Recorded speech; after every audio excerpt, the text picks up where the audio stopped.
Before the video starts, I want to ask everyone to call someone you love and tell them you love them. Now back to the video.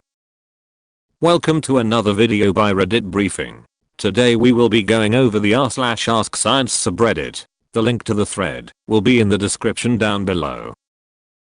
How far away are asteroids from each other? If I were standing, or clinging to, assuming the gravity is very low, on an asteroid in the asteroid belt, could I see other ones orbiting near me? Would I be able to jump to another one? Could we link a bunch together to make a sort of synthetic planet? Also, I'm never sure what flare to use. Forgive me if this is the wrong one.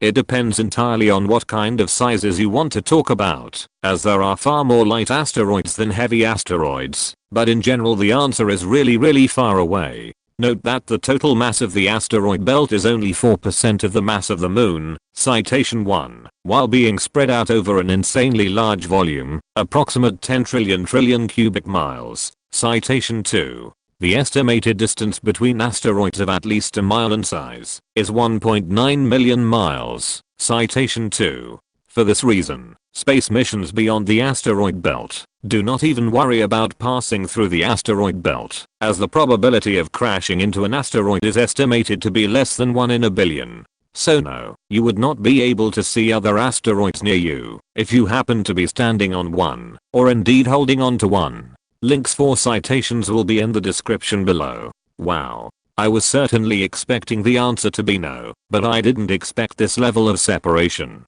Space is big. I'd assume that a system of very close, or relatively close, asteroids would very quickly, again, relatively, either smash itself apart, or be pulled to another body, or itself. The asteroid belt has an estimated 1 million asteroids with a diameter of at least 1 kilometer. As rough approximation for its volume, considering with a radius of 2 AU to 3 AU and a thickness of 0.5 AU. That is a volume of 0.5 pi, 32 to 22, AU to the power of 3 equals 8 AU to the power of 3 equals 2.6 times 10 to the power of 25 kilometers to the power of 3. Per kilometer sized asteroid we have a volume of 2.6 times 10 to the power of 19 kilometers to the power of 3. That is a cube with a side length of 3 million kilometers. A 1 kilometer rocket's 10 times the distance to the moon. You'll need a telescope to see that at all, and a spacecraft and course correction maneuvers on the way to have a chance to fly there. There are notable exceptions, of course. Ceres can be visible to the naked eye over a distance of maybe 1 AU. Vesta is smaller but brighter. It would give a similar range. A few more larger objects have relevant ranges. You will see asteroids with the naked eye once in a while, mainly as very dim objects, millions of kilometers away. They will be moving so slowly over the sky that you'll have to take pictures over several days and compare them to distinguish them from stars.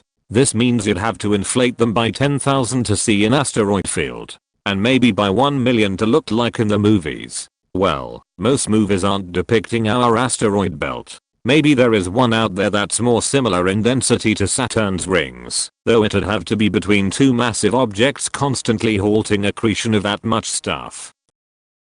Op/u/slender way. This is only tangentially related to your question about asteroids, but if you're looking for a fairly close scale of space, scaled to the moon being 1 pixel on your screen, try the following.